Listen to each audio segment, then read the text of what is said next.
Formulas आपको याद हैं तो फिर कैसे नहीं बनेगा यार फिज़िक्स का सवाल। इसी बात को प्रूफ करने के लिए मैं यहाँ पे कुछ बहुत ही बेसिक से फिज़िक्स के न्यूमेरिकल्स लेके आई हूँ जिसको मैं आपके सामने अभी सॉल्व करूँगी। तो मेरे साथ आप लोग भी सॉल्व कीजिए। सबसे पहले है कि ये लॉज ऑफ मोशन का क्वेश्चन है कि if mass of a body is 5 kg, एक बॉडी है, एक ऑब्जेक्ट है, इसका जो मास है वो 5 kg है, यानी कि हमारे पास ऑलरेडी क्या दिया हुआ है, मास कितना है 5 kg।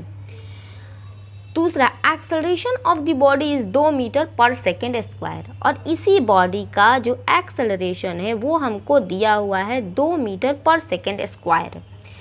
देखो जब भी फिज़िक्स का क्वेश्चन बनाओ तो देखो कि गिवन क्या है, यानी कि दिया हुआ तुम्हारे पास क्या है, ठीक है। तो गिवन में मैंने पास मतलब हमारे पास दो चीज़ें थी, मास था 5 kg और एक्सेलरेशन था 2 मीटर पर सेकेंड स्क्वायर। हमको निकालना क्या है, उसके बाद यहाँ पे एक और लाइन लिखो कि फाइंड आउट, क्या फाइंड करना है।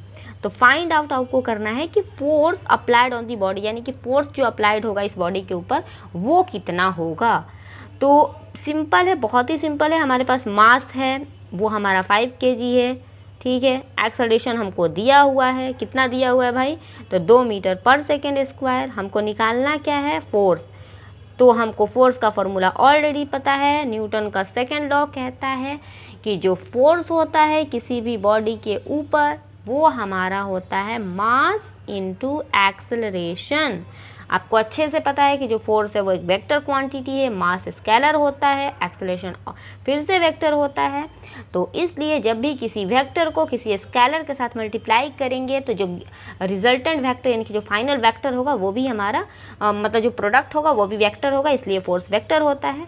अब यहाँ पे जो मास है वो हमको 5 है और सब कुछ देखो एसआई यूनिट में दिया हुआ है, मास भी केजी में है और एक्सेलरेशन भी मीटर पर सेकेंड स्क्वायर में है।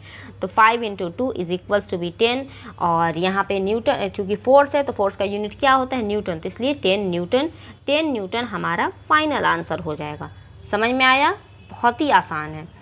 इसके बाद हमारा दूसरा क्वेश्चन है कि if a body moves in a circular path, एक बॉडी है वो एक सर्कुलर पाथ में मूव कर रहा है। फॉर एग्जांपल ये कोई सर्कुलर पाथ है, यहाँ पे आपको एक बॉडी है, मान लीजिए ये हमारा ऑब्जेक्ट है, ये मूव कर रहा है इस तरह से, कहाँ पर, सर्कुलर पाथ पे, और रिटर्न कर जाता है इनिशियल पोजीशन पे। मान लीजिए ये बॉडी यहाँ से चलना स्टार्ट किया, ऐसे ऐसे गोल गोल घूमा, गोल गोल घूमते घूमते घूमते फाइनल वो उसी पॉइंट पे आ गया, यानी कि वो जहाँ से चला रिटर्न बैक टू वहीं पे। बोलते हैं ना कि घूम फिर के दुनिया गोल है, या फिर ऐसे बोलते हैं ना कि सुबह में घर से बाहर गए, रात को फिर वापस से घर में आ गए, यानी कि जहाँ सुबह में थे वहीं रात में भी हैं, यानी कि अभी आप कहाँ पे हैं, नेट तो आपका रिजल्टेंट 0 हो जाएगा। तो वही पूछा है कि डिस्प्लेसमेंट इस बॉडी का क्या होगा। भाई 0 होगा, सिंपल तो है। डिस्प्लेसमेंट किसको बोलते हैं, बोलते हैं कि डिस्प्लेसमेंट वो डिस्टेंस, यानी कि वो डिस्टेंस होता है। डिस्प्लेसमेंट और डिस्टेंस में बस यही फ़र्क होता है कि डिस्प्लेसमेंट बोलते हैं कि फाइनल पॉइंट, ये मान लीजिए इनिशियल पॉइंट है और ये हमारा फाइनल पॉइंट है ए और बी, तो बी और ए के बीच का जो डिफरेंस होगा वही हमारा डिस्प्लेसमेंट हो जाएगा। तो इनिशियल भी बॉडी वहीं पे था, फाइनल भी वहीं पे, यानी कि जहाँ से चला वहीं पे पहुँच गया, यानी कि सेम पॉइंट पे। मान लीजिए अगर ये पॉइंट ए था तो ए पर ही वो फिर से पहुँच गया, इसलिए नेट डिस्प्लेसमेंट कितना हो जाएगा, 0।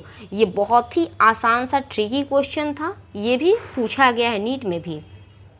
इसके बाद एक और दूसरा बहुत ही इंपॉर्टेंट क्वेश्चन है कि what is the frequency of the sound wave. ये वेव का क्वेश्चन है कि एक साउंड वेव है जिसकी फ्रीक्वेंसी हमें बतानी है। फ्रीक्वेंसी को हम लोग इससे डिनोट करते हैं ना, तो हमको फ्रीक्वेंसी बताना है, ये हमारा गिवन हो जाएगा। किस चीज़ का भाई, तो जिसका वेवलेंथ हमें पता है कि 0.5 मीटर है। वेवलेंथ कितना है, 0.5 मीटर। ध्यान से देखो, ये भी हमारा मीटर में है, यानी कि ये भी एसआई यूनिट इसका सेम है, ठीक है। इसके अलावा इसका जो वेलोसिटी है इस वेव का वो हमारा, यानी कि भी हमको दिया हुआ है। वेलोसिटी बोलो या फिर यहाँ पे स्पीड भी आप बोल सकते हो, 340 मीटर पर सेकेंड, ये भी हमारा सेम है।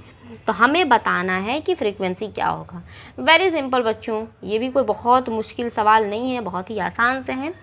देखो फ्रीक्वेंसी बेसिकली होता ये है v/λ, यानी कि वेलोसिटी डिवाइडेड बाय वेवलेंथ, यही हमारा फ्रीक्वेंसी होता है। तो वेलोसिटी हमको हमारा जो वेलोसिटी है वो हमें ऑलरेडी पता है, कितना है भाई, तो 340, ठीक है। और जो हमारा वेवलेंथ है वो है 0.5, ठीक है। यानी कि इसको अगर हम 0.5 है तो इसको हम ऐसे भी लिख सकते हैं, यहाँ पे क्लियर करते हैं कि जो v हो जाएगा वो हमारा न्यू हो जाएगा, वो हमारा 340 डिवाइडेड बाई 0.5, इसको हम लोग 680 हर्ट्ज़ लिख सकते हैं, ठीक है। तो ये बहुत ही बेसिक सा क्वेश्चन था हमारा फिज़िक्स का। मिलते हैं अगले वीडियो में। वीडियो अच्छी लगे तो like share and subscribe. Thank